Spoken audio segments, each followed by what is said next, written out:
Wait, really? Auction? And then some of them on eBay I found really cheap. I mean, not that I'm buying a sewing machine, but I want to buy other things that are probably that's a good Camera website. stuff. I mean, Shop Goodwill site is also how I get like opinions, because it'll just be like, you know, old people just take random electronics from decades to their like Goodwill, and then they go for auction on this website. That's so cool. Okay, thanks for telling me. I'm gonna like check it out. I was looking for a lot of like the old school PlayStation games. Back when PlayStation was like PlayStation and had that audio logo thing, and then I would have like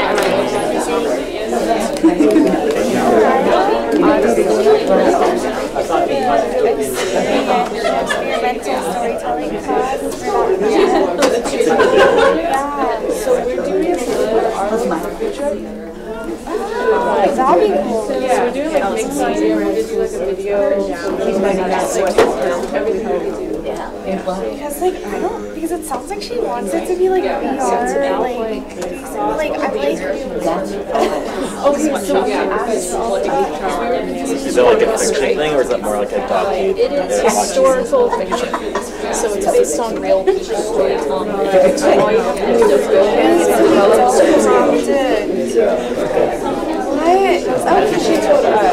confused because I was reading the paper.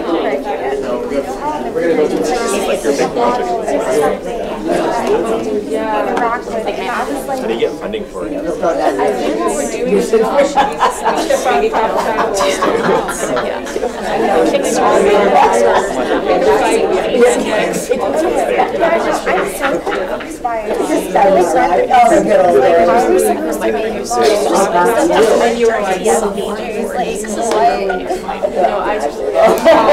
that's what I'm saying. Like, create a story with different so we're like, oh yeah, why don't we just like What are you trying to get into? everything that's possible. I don't want to be really good at it, but what vegan burgers like try to eat them. Yeah, I don't know. So I got like really confused by it because I was like reading the rubric and I was like, You're getting advertisements for it. Yeah, I just think, are you real? Whoa. I think she copied and pasted. Yeah, like search for AR GeoAware experience. And it says that can embed into the So is that like the website? I think it's like the one that we signed up to as a class. I thought we were doing it using the DJ. She said the last Friday. What's that for? It's for the overflow streaming to the website. I don't think we'll have it on the Yeah, and I think what we're doing with this one is we're uploading it to so I think the fact that we're supposed to review, let me know. I'm always ready. I don't think you need it. I was always kind of Now I'm really confused because I like checked out of this camera because I was like I love it. That's like get all of my videos together like before I really hate it. So if you see and then I have to learn how to video edit Exactly. like that type of video too. And I was like, Yeah, I don't know how to meditate and like a lot of stuff that just kind of like exactly. So I'm just like, I couldn't figure it out, but it's gonna take a lot of time.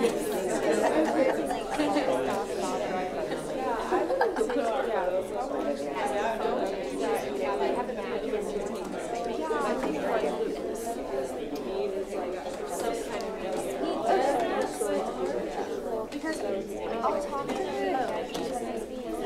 because I thought that we had so we were gonna do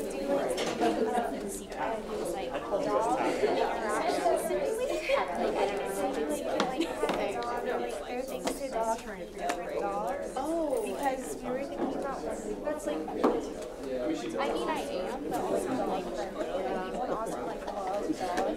So at first we were like, oh, we'll do like red by the aisle with the dogs, and she was like, oh, you should just make it about dogs, and like the different pieces are almost like dogs. I love that. Yeah, are you gonna like partner with Austin Oh my gosh, that would be really cool.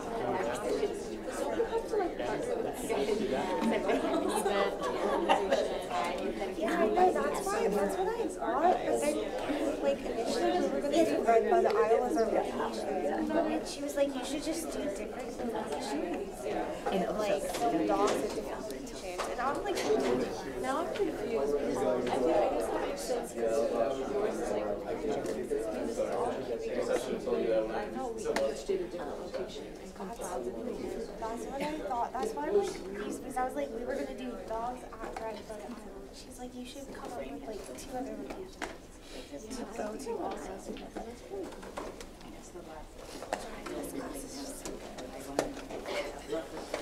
I'll tell you, it won't Well, welcome everyone. Thank you for being here this afternoon for a special performance.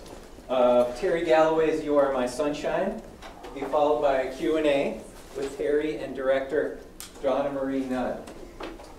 My name is Dave Junker. I'm the director of the Moody College Honors Program, the main sponsor of this afternoon's event. On behalf of the program and the college, I want to welcome you all here, thank our co-sponsors, and introduce our special guests.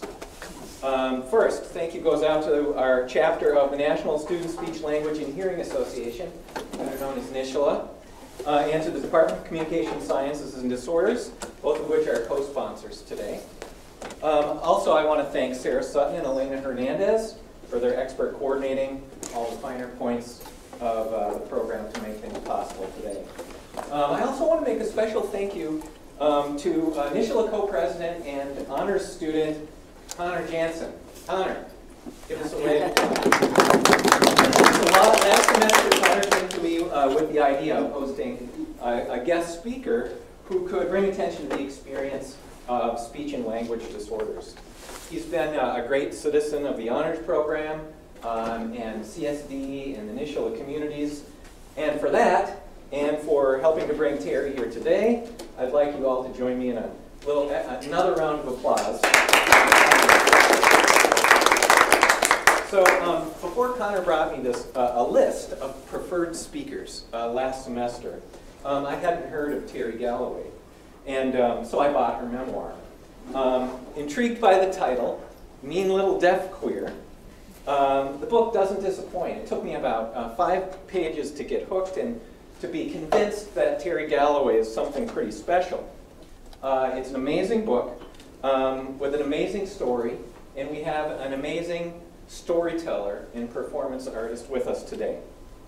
A little bit about Terry.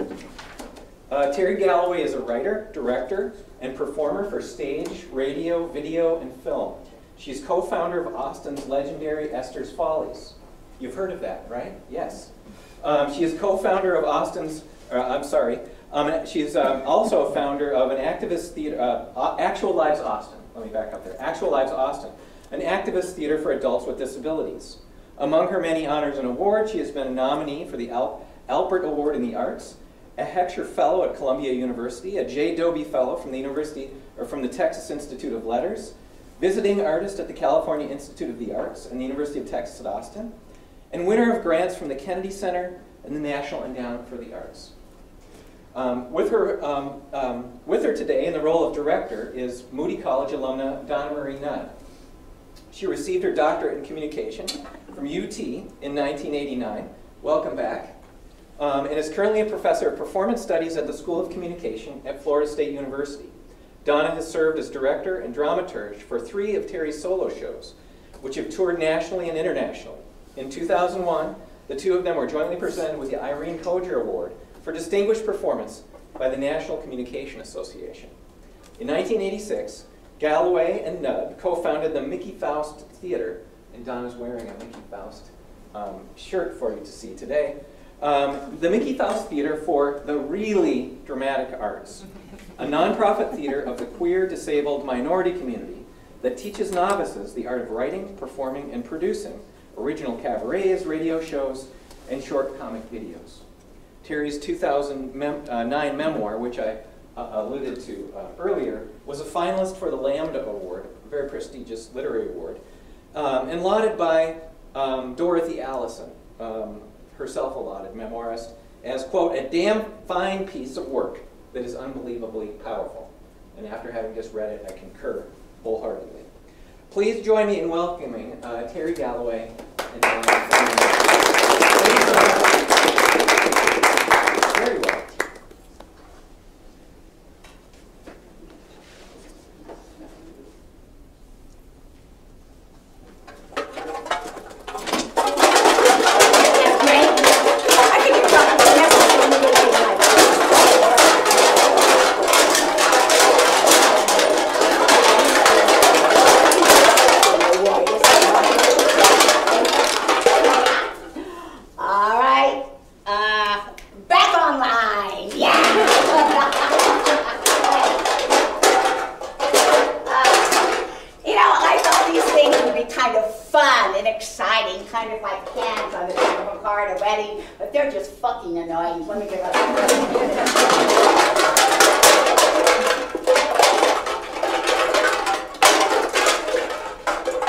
I love sound. I hate silence. Now that I don't have to romanticize it, now that I don't have to write things about it like I did in my memoir, there is a kind of peace in the silence, albeit an uneasy one, which is just another way of saying that I have probably operated at many different kinds of uneasy peace starting since the first day I popped out of the womb. Now, I just want to say one thing. Most of the crimes and muggings occur in Washington, D.C., occur near or on the Galloway University for the Deaf. Now, I did not attend Galloway, but all my years, I just realized reading that statistic, that all my years of being little d deaf, some nutcase could have come up behind me with a chainsaw, and I would have known only in that moment that my head was falling off of my neck. What the hell? So, back to the uneasy peace. Uneasy peace, popping right out of the womb. This is why my mother, she was 6 months pregnant with me, she was given an antibiotic because she developed this massive kidney infection.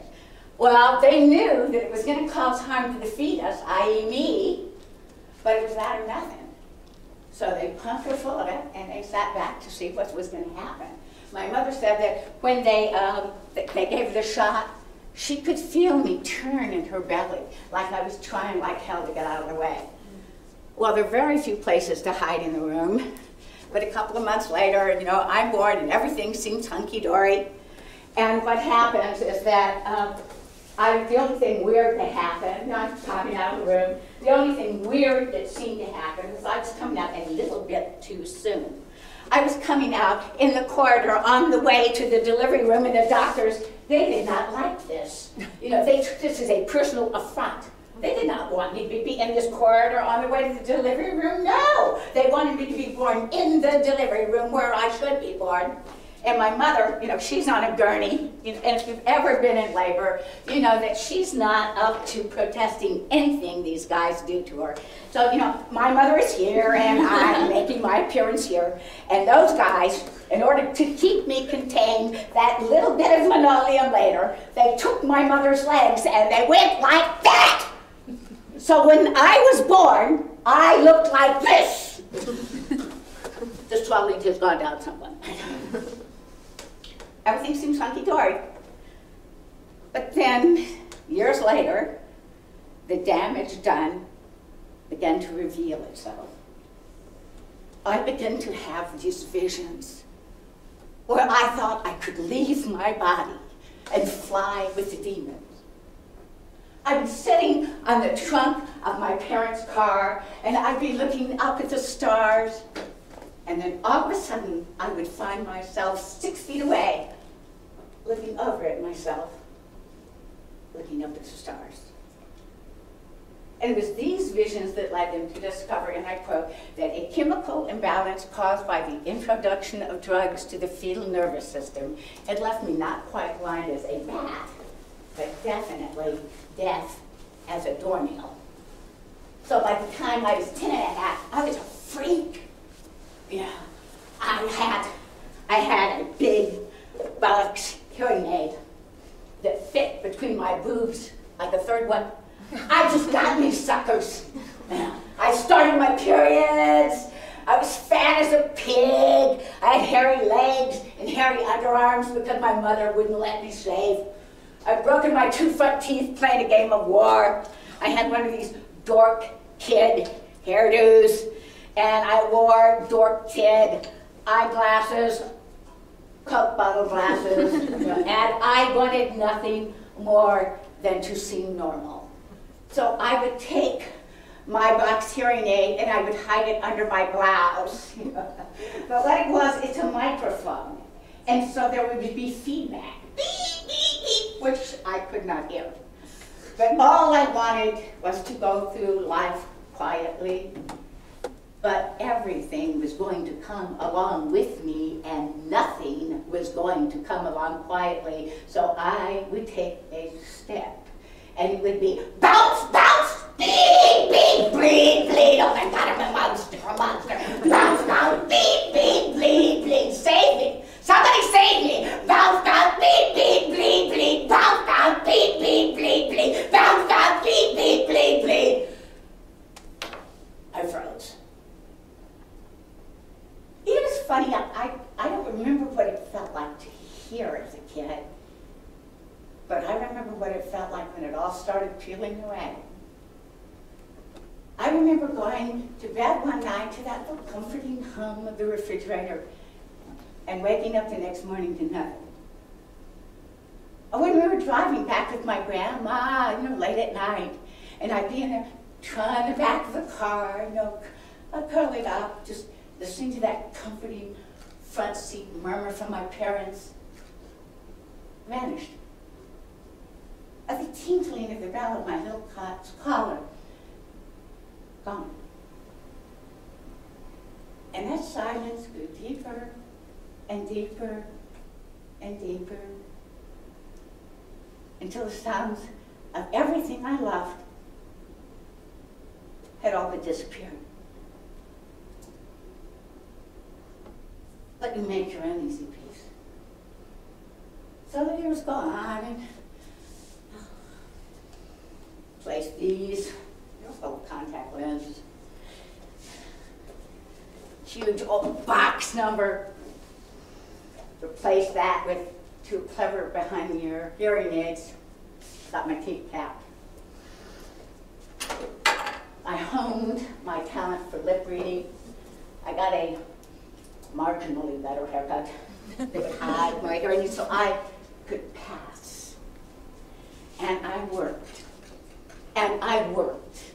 And I worked so I wouldn't seem as deaf as I really was. And God, let me tell you, boy, was that irritating, not just to me, but to everybody, because I was so desperate to be in the know. I wanted to smell and touch and taste my way to being in the know. I mean, to hell with your personal space. And years later, I was offered a chance in the 80s to ease up a little and get a cochlear implant so I could hear again. Well, I took one look at that technology. It was really crude at the time, a box on top of her head. And I took a look at those doctors' faces. They were so eager for me to take this risk. And I said, screw you, me, deafy, me, deafy. I don't really sign So that's not really the way I express myself. But this was the 80s. And this is when this ground-shattering piece of theater called Children of a Lesser God, a groundbreaking exploration of deafness. It was on Broadway. So man, I run to go see it. But I don't sign. And I'm deaf. I can't hear what they're saying. So they gave me a script so I could read along. So I'm reading along. And Phyllis Frelick, God bless her late lovely soul, she is up there sighing away furiously. And they have her on-stage husband. He's a hearing husband. And he is interpreting her for the audience. And he has her say, I am a deaf woman. I am a deaf woman. But according to the script, what she's really saying is me, deafy. Me, deafy. And yes, I'm guilty of co-opting the power of a language I don't really speak. But me, deafy, wasn't gonna take a chance. It was not interested in replacing a box between my boobs with a box on top of my head. No, thank you. Time passes. Technology improves. Everything tucked down the side. And still I resist. You know, after years of operating in that liminal space between the deaf world I really admired and the hearing one I really longed for, I thought about a hell of them both. I was going to make my own little world. Yeah. That's what I was going to do. So I started writing about it. It became hugely entrenched with my identity. You know, I wrote a show and I toured, I wrote a book, and you know, my identity, even this lateral lisp, that dead deaf giveaway, even that lateral lisp, I thought I had gotten a grip on. So what? People were always asking me, are you from Poland? No, thank you. No, thank you. And then disaster struck. My two wonderful behind-the-ear hearing aids both went belly up at the same time. Now, these two little suckers, these are two of the most powerful hearing aids known to mankind. You want to know how powerful these are? My audiologist told me, when you flip this little switch, you know, you just take and pretend you're flicking the switch to the space shuttle. Yeah, I think that's a slight exaggeration, but I do know if I were to put one of these in your ear and then turn it on as low as it would go, it would still blast your bloody brains out. I know because I have done this before, but only to my enemies. So these two, besides being very powerful, are also very fragile and very, very expensive. They cost $3,000 a piece, and I needed two of them. And like most deaf, disabled, lesbian performance artists, I was unemployed at the time. Underemployed, I prefer underemployed. So, and Di and I, we were living in Florida, and this is before the Supreme Court ruling that let us get married. And we live in Florida, where they still shoot and hunt gays like grouse. So, no shared health insurance for us. Social services, here I come. No, usually when I would go to social services hat in hand, I felt the need to perform disability, to perform deafness. I thought if I went in there just kind of, my cheery little self, they were going to take one look at me, and they were going to know that I had a sex life, and I wore interesting shoes when I wore them. And they were going to say, ha ha ha, no government money for you, vain slut. So the day of my performance, I wore my usual black. And I didn't bother to gel my hair up, no. I let it adhere to my skull very flatly. And I found a pair pair of glasses from 100 prescriptions hence, I practiced many faces of need.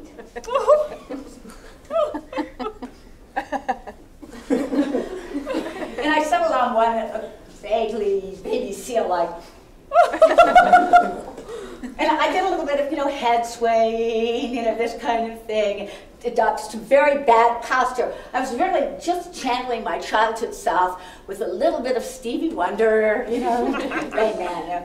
But I go in there and the caseworker, she had exactly the kind of deafness I did. And she saw right through the act. And it turns out that my caseworker, Robin, she had exactly, she wore exactly the kind of mini shuttle hearing aids that I did. And she was urging me to do as she did and get a cochlear implant. Well, I remained unimpressed until in the middle of our conversation, she suddenly dips into her purse and she pulls out her cell phone.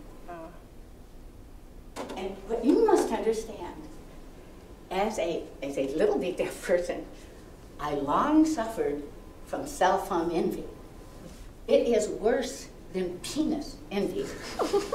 Well, everybody's got a cell phone.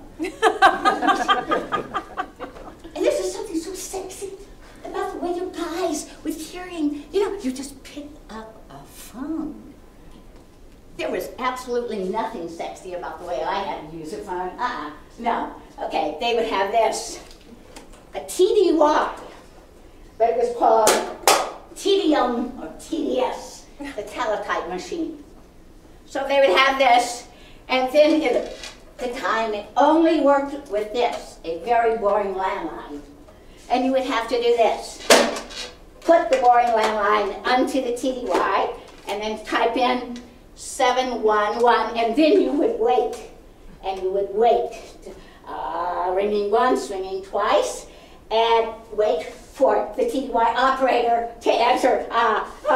Florida TDY operator, speak or type now. Go ahead. And then he would pick it up and he would say, hello, deaf relay operator. I would like to call this local number 850-524-0768.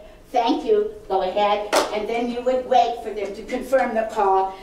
Florida Deaf Relay Operator confirming the number 850-524-0768. And go ahead and you would say, yes, operator, that's it. That's it. You got the number right, 850-524-0768. Go ahead. And then you would wait. Dialing the number.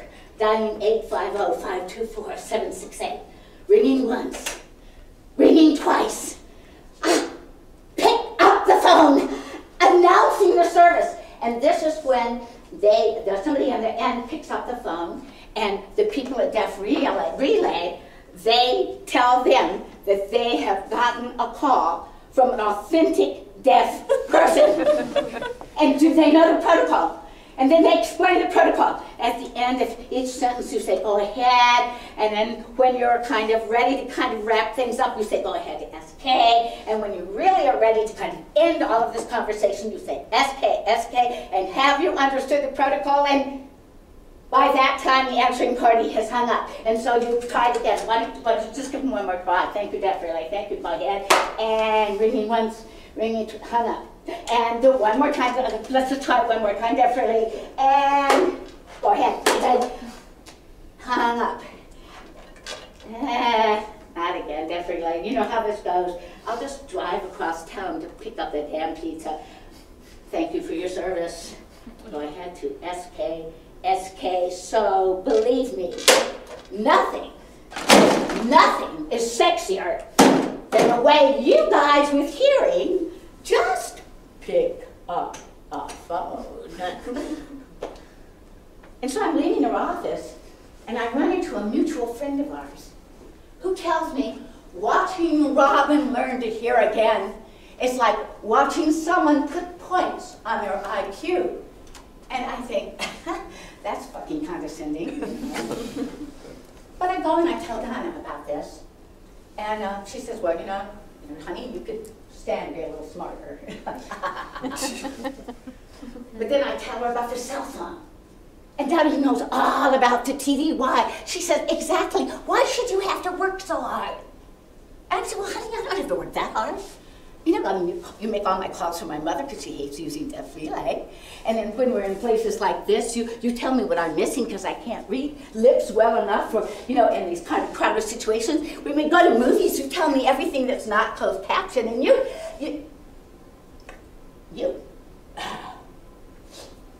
I will get the implant. Now the whole thing, the operation, the training, the implant, the magnet, everything, the device itself costs, I don't know, about $100 grand. So social services, here I come in. But before I can do anything, I first have to prove to them that I'm indeed deaf. And I have not been faking it all these long years just to reap the glamorous benefits of Social Security. So they take me into the soundproof booth. They put me down and they say, you jack up those hearing aids as far as they will go. And we are going to play a CD of a man saying 52 common sentences, and you are to repeat those 52 common sentences exactly as you hear them. And I should be preparing to fail this, because if I fail the test, I'm a shoo-in for the implant. But I don't know if you guys are like this, but tests make me really competitive.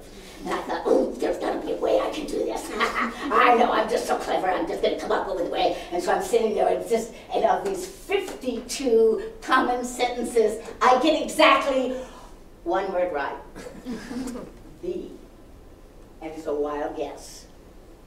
So they take me into the office, and with the audiologist over there, repeating these same 52 common sentences, and with me reading her lips with deaf lesbian avidity. She was really cute. I got every single sentence correct. Well, except for one. I thought she said Israeli. But I thought, no, sentences. It's raining. So, you know, lip reading skills, hearing. I was deaf, all right. So there are two parts to this. The cochlear implant. The one part is what I've been telling people is like brain surgery, because it sounds really cool, but it's not. They just drill into your mastoid, and they take these little rods, these electrodes, and they put them into the part of the cochlear that controls hearing. And then the surgeon, he takes a magnet, and with his little index finger, he shoves it under your skin, so when you get the device, it'll adhere to your head. And so it takes about a month to recover from the surgery. But then you're ready for part two, the miracle. The day they attach it to the magnet in your head and turn it on. And this is called the day you go hot. Well, I had my very young guardian angel, the audiologist Catherine Gray, to lead me on my sizzling journey back to the land of the hearing. So she shepherds me and Donna into her quiet little office, and she puts me down. And then she takes this $72,000 supercomputer, tucks it behind my ear, attaches to the magnet on my scalp, and then she tells Donna to hold on to my left hand, and she'll take hold of my right. And then she turns on this intricate little machine that's going to give me back the world I had lost.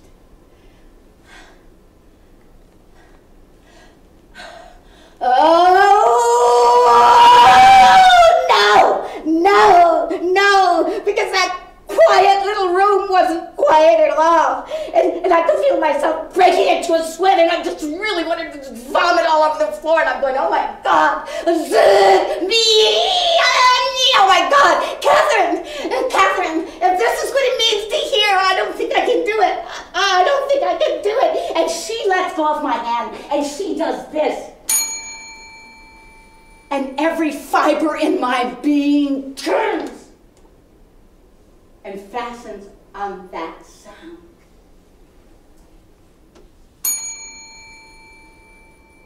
So beautiful. So beautiful.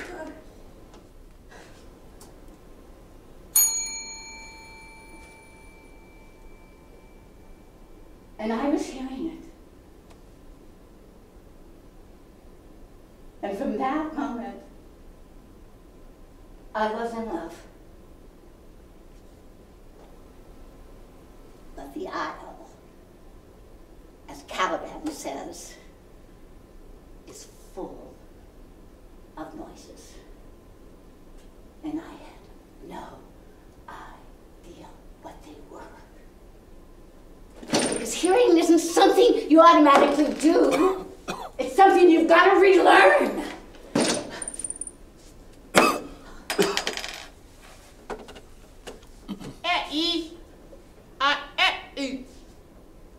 What in God's name is that?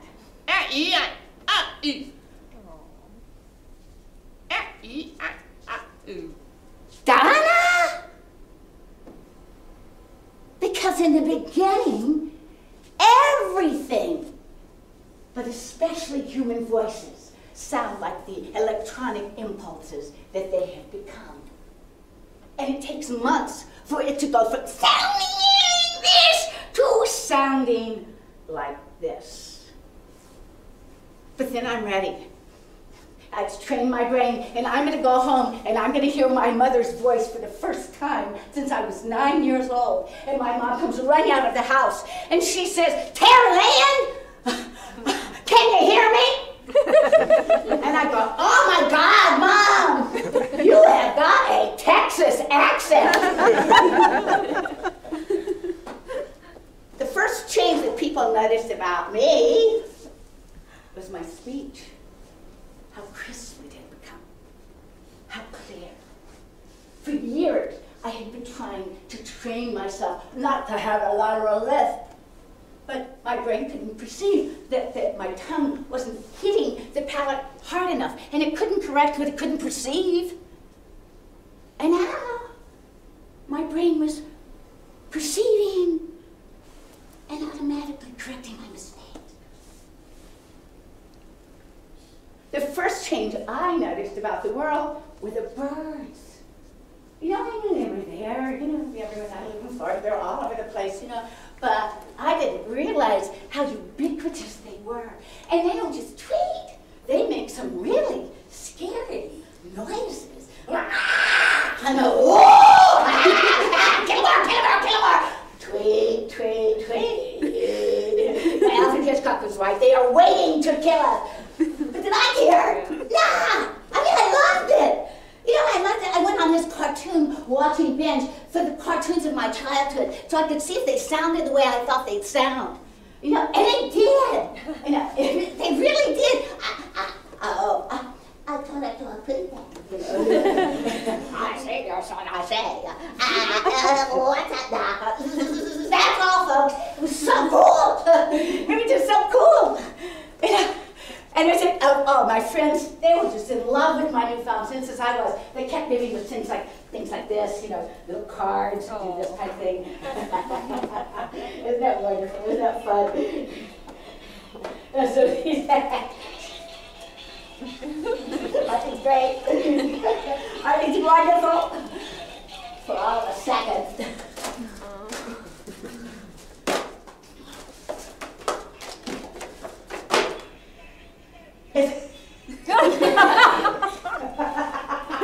Shut up!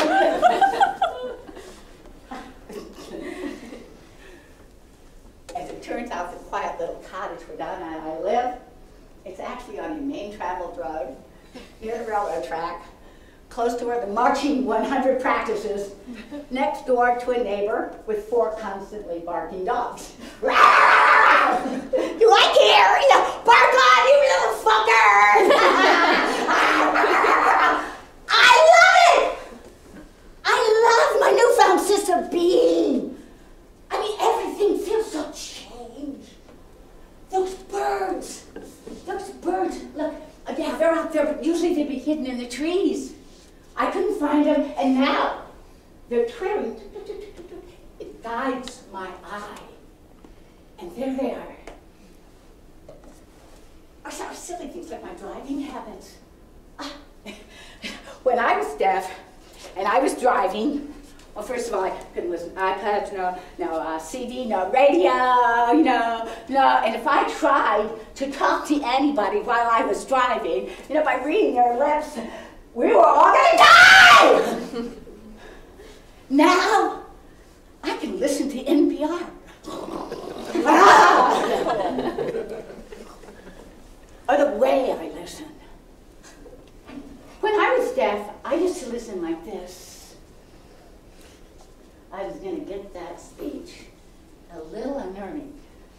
But now, I listen like this.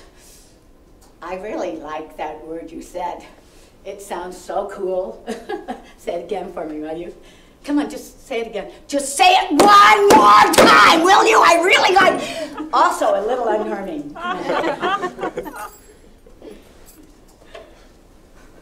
But the major thing is that I'm forgetting what it means to be deaf.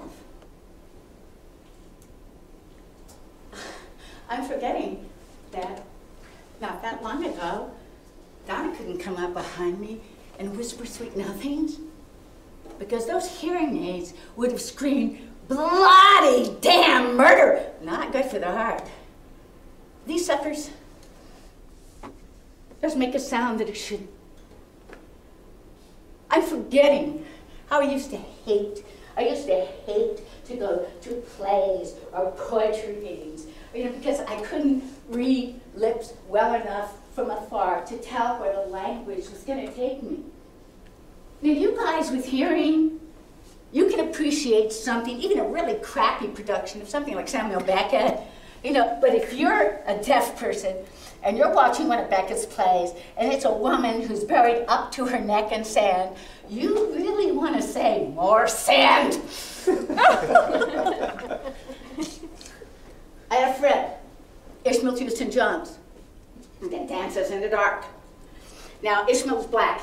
His costume was black. The theater was pitch black. And the audience, they know that Ishmael is dancing because he is dancing with cinder blocks tied to his feet. But I'm sitting there for 45 minutes, and I'm thinking, goddamn tardy temperamental artist, when is this thing going to start? Oh. I'm forgetting, I used to hate to go to poetry readings because all I would get were the cliches, because if you're a lip reader, what you get the cliches. The most familiar thing that you're seeing. It's like dark and stormy night, beautiful as the day is long. But if it's something original, like the art of losing isn't hard to master.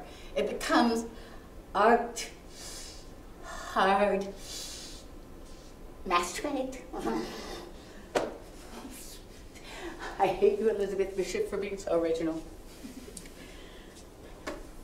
Or movies. When I was deaf, I had two kinds of movies. And those were action movies because it was kind of really easy to follow. And foreign films because they were always captioned, unless they were dubbed, and I might as well be reading a cartoon about. But I'm forgetting.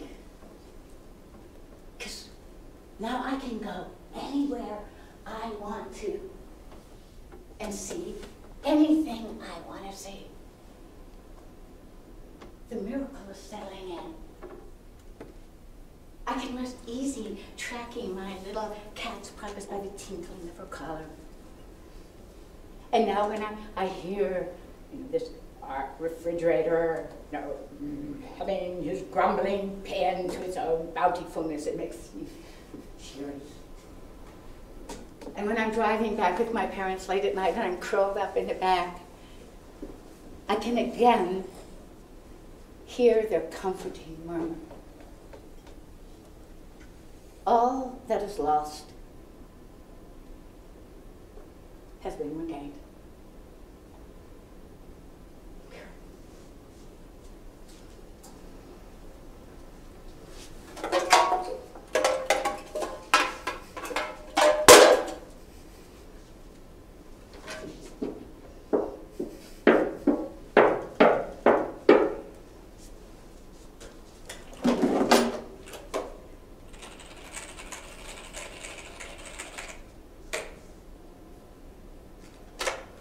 am cured.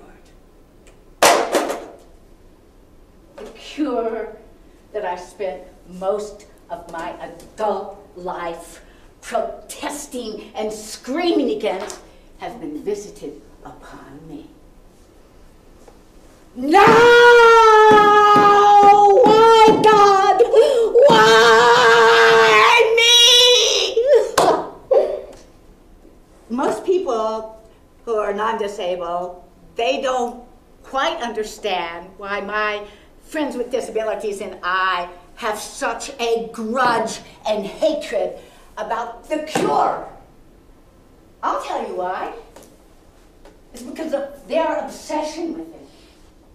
We may be people with families and jobs and hobbies and sex life. To a whole lot of them, we're still just going to be that little deaf girl, that little blind guy, that whatever that is in a wheelchair. They want us to be cured so badly that they beg us to let them pray over our bodies. Yeah, I have a friend. His name is Rand. He has CP, cerebral palsy. And Rand, he has what he calls his gimpy guide gait. He walks like this, all right? So he's out mowing his lawn one day, and this white van goes by, it stops, it backs up, and all these people get out in their Sunday finery, and they go around family, and they get him, and they say, God did not mean for you to be this way. Do you mind if we pray over you? And Rand thinks, couldn't hurt. And so he said, okay. So they put their hands on him, over his body, and they pray. And then they pray, and they pray, and they pray. And Randy's getting really, really tired of this. And he thinks, what God am I going to do? And he flings himself down to the ground. And he says, oh my God, what have you done to me? I can't move. You know what? I wish I could say this is something for them to know. Almost every one of my friends with their disability has had a similar incident. I did. When I was first diagnosed, my little Granny Doris, she took me to a faith healer. And that faith healer, he put his hands on me and he prayed, oh Lord, help me cure this poor, useless, defective. Oh God, help me cure this poor, suffering little lamb. And this went on, and it went on, and it went on. And I said, Granny, I don't think this is helping. And she said, oh honey, for the hard cases, God just needs a little more time. So you can bet all those years later when I heard that bell, my granny would be right there saying, what did I tell you? I love my granny, but I hate the cure. And because it always comes, almost always comes, at the price of accommodation. It's like, look, we're going to have a technology in 40 years, get you to wiggle those dead toes of yours, and you can't crawl up some steps in the meantime. Shush. And that is why, even though he's been dead for a while, even though I loved him as a kid, even though nobody even remembers the guy now, I still have a burning grudge about a comedian named Jerry Lewis. Jerry Lewis was a comedian. He had this thing called the Muscular Dystrophy Telethon. And it went on for days to raise money for a good cause, muscular dystrophy, the cure. But he was not, you know what he said? You're in a wheelchair and you don't want pity? Stay in your house. Jerry Lewis was always telling this vast television audience, you know, we're not going to waste one little penny of your money on things like, you know, ramps, and your short little drinking fountain. No, every penny of your money is going to go into the cure, so that we can get a poor, little inspirational cripple, little Miss teeny tiny whoever, so we can get her up and walking again. Isn't that right, little teeny tiny? Oh yes, Mr. Jerry, that's right. That's right. But you want to know something? I think if she just wishes hard enough, she could walk along. This is another thing that's common to people without disabilities. If you just wish hard enough, you can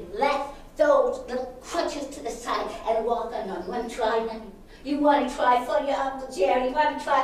Oh, yes, Uncle Jerry. You're right. I can walk. I can walk. Ow, shit. Now that I'm cured, am I even allowed to do this kind of humor? Because suddenly I am the inspirational cripple. And it makes me sick to my stomach. Because I'm afraid.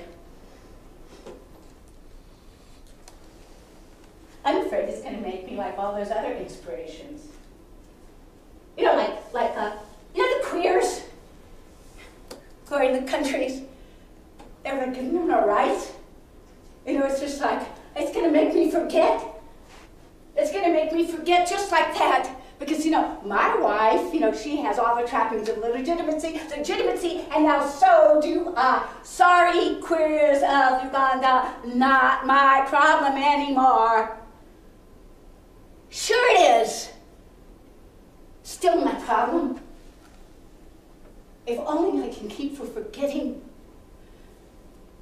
But it's so hard. I love this new sense of mine. Windshield wipers that swish in the rain or pull squealing rubber on the dry glass. Doors that creak. You can hear yourself pee. Oh no. Or crickets that could drive you nuts. Or the wind that really does blow through the trees and it really is speaking to you. Or just making a racket. And all those humiliations, all those years I thought I was silently farting.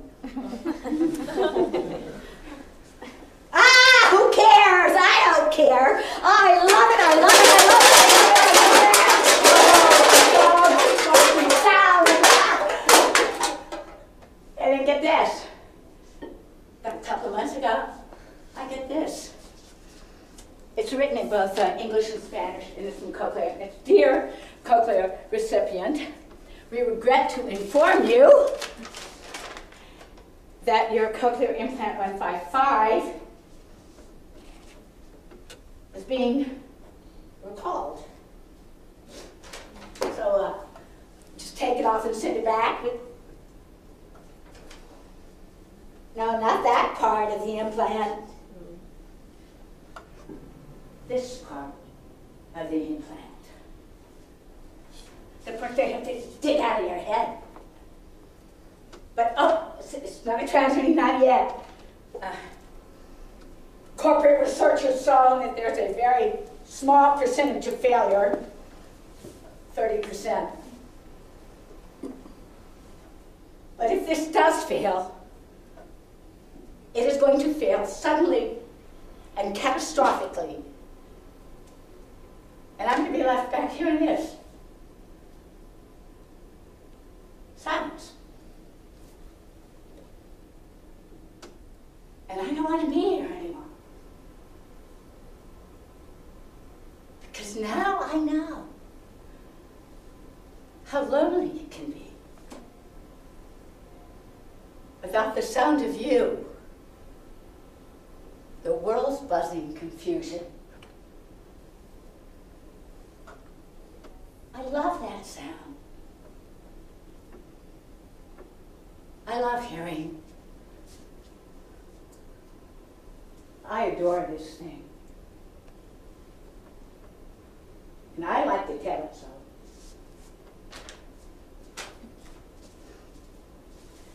Now,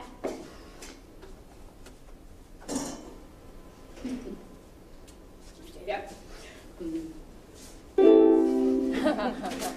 I don't even know if this thing is in tune. I don't know what tone means, I don't know what pitch means, and I can't sing. So this is going to be a bumpy ride, but who cares, right? I'm in love! I can do anything!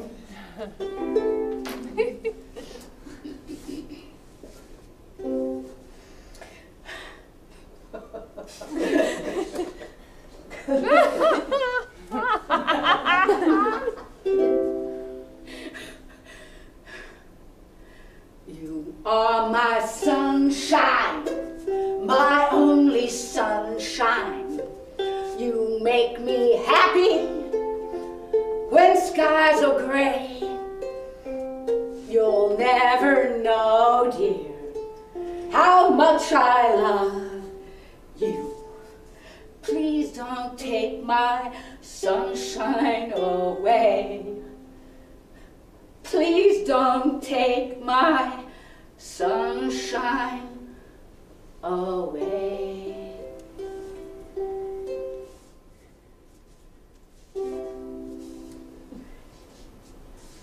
Still learning.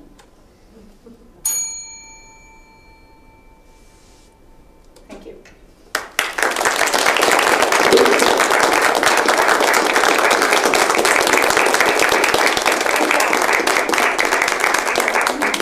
You guys.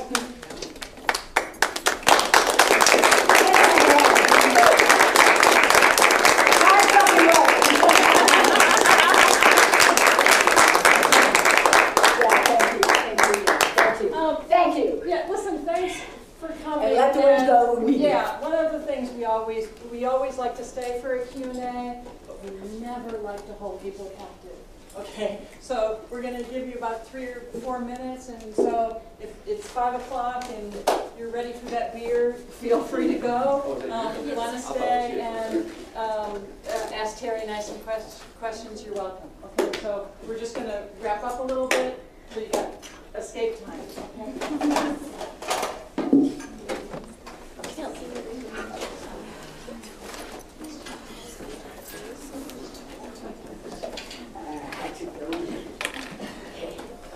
Okay, run now, go now.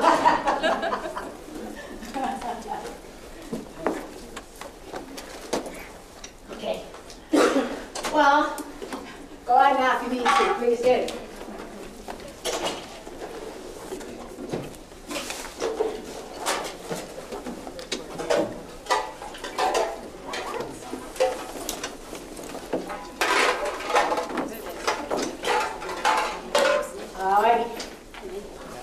I'll see you guys. Bye.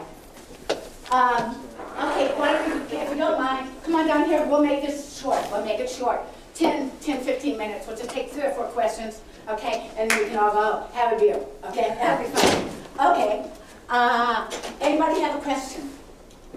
Yes. I had the same exact experience that you did. Oh, you did? Oh, really? I lost my hearing when I was 9 years old. And I struggled with hearing aids for a while, and I was skeptical about coconut implants, and then I got one a year and a half ago. And what difference has it made? I can connect with people. Yeah, yeah. That's really great. It's not 100% though. There's a misconception about that. Yeah, yeah. Tell them about that. Well, people think that now that I speak clearly, and I didn't speak like horribly before, but I definitely noticed like a way better. Lateral lift, yes. yeah, the lateral lift. That was so crazy to hear you say you had it, and I was like, yes.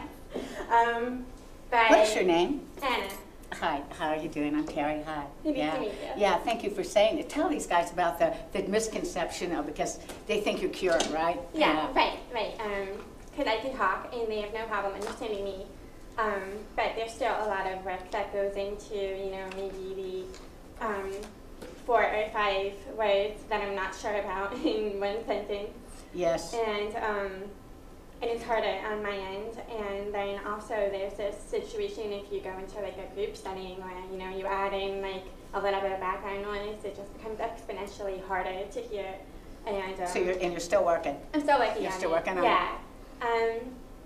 And I wanted to ask you about deaf identity and how you identify. There's a difference between the lowercase d and the capital D, and I have a lot of friends that identify as a capital D, but if I ever told them that I put a lowercase d for myself, then they would shun me out of the friend circle. Mm-hmm. So I wanted to hear about your thoughts on that. That's what happened. That's kind of what happened, because, as you know, the Big D deaf think that the cochlear is genocide, and so they've been adamantly opposed to it, and I get it, because the Big D deaf community was treated shamefully. I have people who are big D deaf. Jimmy Turner is a dancer, African-American dancer. When I met him, he was 18, going on 19-year-old. He had no language. You know why? Because they wanted him to be oral. We talked about this earlier, kind of. And you know what they would do with him? Because he was very expressive. He wanted to talk. They would take him and tie him to a chair, so he couldn't use his hands. So by the time he's 19, he has no language. None. So I really identify this. But here's the weird thing, is that, so when I was growing up, my parents did not want me to learn sign. They thought it made me look like an animal. And so they put me into, I went along with it because they're my parents. So I had to kind of fend for myself. You know, I was put in special classes. Well, they warehouse you. You're put in with a whole bunch of kids who have all sorts of disabilities, and you sit for an hour. You know, it's kind of like that. But the big D deaf community, I don't blame them. But at the same time, I'm not fat, and I'm not really quite little d. But how do you label yourself? Like, I'm in the middle because I feel like I have so much. I came from the hearing world, you know, and then it was, I guess, put on pause for a while. Did you ever have a nervous breakdown about it? Hmm? Did you ever have a nervous breakdown about it? Because I did. About my identity? Yeah, about your anxiety, about deafness, and about fitting in that world. Did you have that? Yeah, I didn't feel like I fit in anywhere. But that's common. That's common. It's common. And you know what? But you do. Hi. You do. Increasingly, you do. So, and I also think the big D deaf world needs to give us a break. Yeah. You know, because it's gotten too radicalized, too mean. You know, there's a mean component there, and I get it. You know, when you've been treated that way, when you turn on everyone because you think everyone's going to treat you that way. But no. When I went to college, I went to, well, I'm a graduate student here, so I did my undergrad in Rochester Institute of Technology, and they're the home of National Technical Institute for the Deaf. You know about that place. Mm-hmm. So I had, like, all my friends signed, but there was definitely, like, the capital D friends and the lowercase d friends that had coconut implants, and they never hung out. And they never hung out? No. And when I told my capital D deaf friends that I, like, got an implant, they were like why you don't want to be deaf, or like they were kind of shaming me for it, and I had to explain that I wanted more access to the world. But you know what's hard about that too? Not everybody qualifies for an implant. And so you have people in the deaf community, they can't get it. It's not going to help them. And so the implant, it's a privileged position actually to be in. It really, really is. And I'm really sorry for it. And when I do this show, I've done it in different places with different kinds of deaf audiences, in Chicago, and early on in California, here at Scottish Rite Theater, where the people from the theater, from the School for the Deaf came. And then we talked. You know, so there was a conversation there, in which we could say, yeah, we get it, but that's not me. Terry, and, yeah. I also think that one of the reasons why we always do the show. That's my wife, by the way. That's the reason we always do the show with the Q&A is because she doesn't want people to just. She doesn't want to represent deafness. It's what the critic Bell Hooks calls, you know, being a native informant, right? And so it's, you know, teachers that can be oblivious, and there's, you know, one African American student in the class, and it's like, and how do the African Americans feel about this? I mean, you know, it's the native informant, and so she doesn't want to be that, and so even with the complexity of this, the Q&A brings voices like yours, and often big D deaf voices out as well. Thank you. Have you ever felt like you were just almost forced to be an advocate and be inspirational? I don't want to be inspirational. I don't want to be an advocate because I'm too mean, and I've done wicked things in my life. You don't want me to be the advocate. You don't want me to be the inspiration. And I'm actually trying to be anti-inspirational because I think the minute you become inspirational, you occupy a far too privileged place. You become the answer to everything and every question. I don't want to do it. I just don't want to do it. I do this because I was asked to do this. Cornell University asked me to perform a thing called Resoundingly Queer. And I like the people who are in it, John Waters, and I've got a friend of mine, Holly Hughes, who's a performance artist, and some people like that. And I just didn't want to do this old show that I was doing called Out All Night. And my wife, Donna, I said, I don't want to do it. And Donna said, Terry, you just had a cochlear, and you're queer. Resoundingly queer. Say something. So I thought, okay, what is it? But I don't want to be. I don't want to be an advocate for cochlear implants. What I want to be an advocate for is complexity, the complexity of this kind of experience and disability, and to talk about the cure and why that becomes like such a, why so many activists and disability kind of oppose that. Why they're doing that. It's such a polarized. It's a very dividing issue. Cochlear implants, like wanting to hear, is. I'm not understanding. It's a divisive issue. The what? It's a very divisive Extremely. issue. But it doesn't have to be. And that's another reason. Again, every and time also, Terry, also say it also can be an and. Think of it as an and as well, in the sense of one of the things that I love about the Christopher and Dana Reeve Foundation is that Christopher Reeve, and again, there's youth, Superman, right, who was in an accident, but film star as Superman, and then became paraplegic. Quadriplegic. And so he was very interested in supporting the cure. His wife was very interested in living with this guy. And so their foundation... We can't do these things. Yeah. We have no help. How can we do it? So while you're working on the cure, how do we get him up the steps? How do we get him into the bathroom? How do we get him breathing? How do we get him fed? So the foundation splits their money. Half of the money goes to the scientists and the nerds and yay that bring about cochlear implants and technology, all kinds of, and ramps. Yeah. And the other half goes for quality of life. So all these sort of very struggling nonprofits, we've gotten 3 grants from the Free Foundation just to change this really old crappy warehouse and to make it accessible, because we work with performers. We have a completely inclusive theater company, so we work with performers of all different kinds of disabilities. Yeah. So we're really thankful for the Reeve Foundation because of that half that has sort of really opened a lot of doors. I don't want to keep you guys any longer, but does anybody else have a question or two? Anything else? Yeah, what, sweetheart? How do you qualify for a cochlear implant? How do you qualify? You have to be deaf as a doornail, okay? But you have to, this is very interesting, because you have to have a certain threshold of deafness. You can't just be hard of hearing.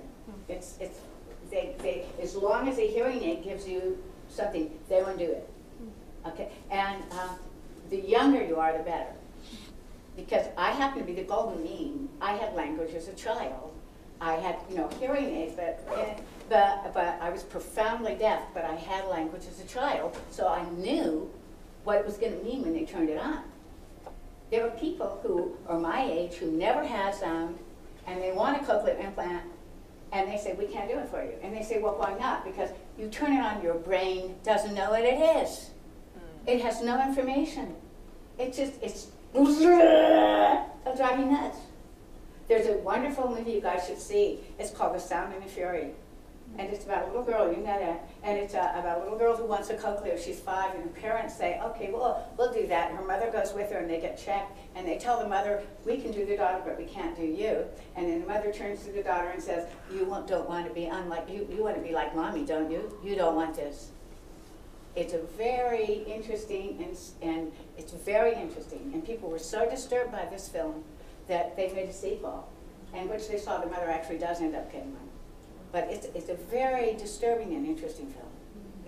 Because it shows the real complexity. The range, the real complexity of it. It's a great film. I love that film. Anybody? Well, thank you. Are you by any chance deaf or hard of hearing? Or? No, I just took a class about it last semester and very interested. Oh, that's so cool. Yeah, I'm so glad they're teaching about these things. What is happening to her? And anything else? Any other questions? Anybody have anything at all? You want to know about my love life? It's okay. I have one question. Yeah. So could you tell us a little bit about your activist theaters for theater for the disabled, for peoples with disabilities, and what the I guess effect of that is? And you were talking about how you don't want to be an activist, right, or an advocate. Okay, I don't want to be an advocate, but I want to be an activist. And we've been activists, and I'll make it short because I know you guys have been in class all day long, and so so we'll make it short. Donna and I started doing this thing called the Mickey Faust Club, or the Mickey Faust Academy for really dramatic arts, and we were not really activists at that point. Although I had done I've been a token kind of activist in theater and things like that. Terry, I would actually, I'm going to cut you off for a second. Well, I would sort of say you always were on this premise, right? In the sense that your high school guidance counselor gave you the thing not to go to Yale or University of Texas or Vanderbilt, but to factory job, make good job. Factory work, make good job for deaf. That's what I was given when I was in high school. And everybody else, go to Yale, go to Harvard, go to Princeton. Me, factory work, make good job for deaf. And when so that made me say, screw you. Yes, and when she got then you become an activist. Yeah, and when you got a scholarship to UT to go in the theater department, the theater people told her costuming. Well, you can see that wasn't really good advice. But my point back philosophically is, and Terry has a keynote that's on this too about being told no, And so I really think at the heart of it, of being told no, when she really did envision a sort of life and love in theater, just made her soul say, I'm not doing theater unless it's open. And so the company is inclusive. Anyone that comes to readings is cast. And we've been doing it, we do it on an international level too. We did a thing with a thing called The Ugly Girl, which is a piece I wrote that we did with dear friends of ours who are women with disability, queer activists. And they are wonderful. And we created this piece to see what can you do with a 10-ton power chair that's really fun and threatening and theatrical at the same time. And we found out it was great. It was great. So we wanted to have some fun, but also have people, we have people with all different kinds of disability, including the guy Rand. He moved from Austin to come work with us in Florida because he wanted to be part of theater. So there are a lot of people like that. And so, but also, you don't always know. So we didn't know we needed a ramp to the stage until we had somebody who had to be ramped. We didn't know, we didn't know some of the things. Our trans, for instance. We have a lot of trans people in Faust too. But in the beginning, when we were trans back in 1987, we had 2 trans women come into the company. And we didn't know, and so we put them in a dressing room with men. And they were women, and they were so upset and so appalled. And when they came, thank God, they would talk to us. They didn't just say, fuck you, and walk out. They came and they said, this is not acceptable. And we were mortified, because we didn't want to hurt them, and we did not want to cause that, and we wanted to be respectful. So you know what we did? We banned all dressing rooms. It's just a big old dressing room. If you want some privacy, go into the bathroom, but we're all just going to dress. So there are ways that you can, but we have to know. So, yeah. Somebody's got to tell you. Terry? And so, You can't be all seen. I know about every disability. I don't know any disability but mine. so just to, But we need that. just to underscore that, Unfortunately, I I just, have to. just to underscore that, I just want to say that there was a company, a couple of company members with cerebral palsy.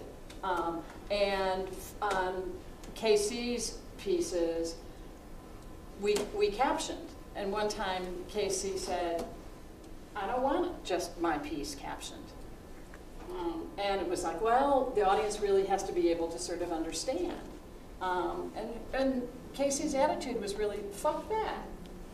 And so we open caption everything. Yeah, and you know what? I didn't think of asking to have it open caption even though I'm deaf. So I'm not the one who got the captioning. It was my friend CP who just said, I'm not going to be singled out like this. Crips with attitude. You know, Crips with attitude. That's a good. Okay. Next closing production. line. Next production. Okay. All right. Well, thank you guys. Oh, You guys Terry? have been very sweet. I really appreciate it. Thank you very much. Thank you so much. Introduction, though, you should say that you have an opera. The what? The workshop. Oh, the reason I'm here, it's not quite this. I was asked to do this after I was going to be here, and I told them I was going to be here. But, and I'm very happy that I have, and thank you for having me. It's fun to do this show. But, because I like that moment, I get to relive that. Ding! I love it. That's my favorite thing. I don't care about you guys. It's just ding! You know? Doing an opera of one of my performances. I have a show called Lardo Weeping, or Wi-Fi Bucks' Paradise. And I used to do it in a bodysuit that would come apart in strips for a little strip tease, and then she'd put herself back together. But this guy named Peter Stopinski saw it years ago, and he said, he's a musician, he said, I want to make an opera. And so he got commissioned by Lola, which is a local artist, local opera, local artist. It's over at Springdale Station. There's this big kind of wonderful complex, and they're doing 45 minutes of it. And it has a dance, also, I actually, it's so interesting to see somebody not me do it. And secondly, the music is beautiful, I think, but you know, I still don't know, you know. Gorgeous, wasn't it? So anyway, you guys are very welcome to come Saturday. It's a sliding scale, but they're going to do a full-fledged opera in the fall. So isn't that cool? I can't believe it. I'm a deaf person with an opera under my belt. I love it. Thank you guys. Thank you so much. Thank you all.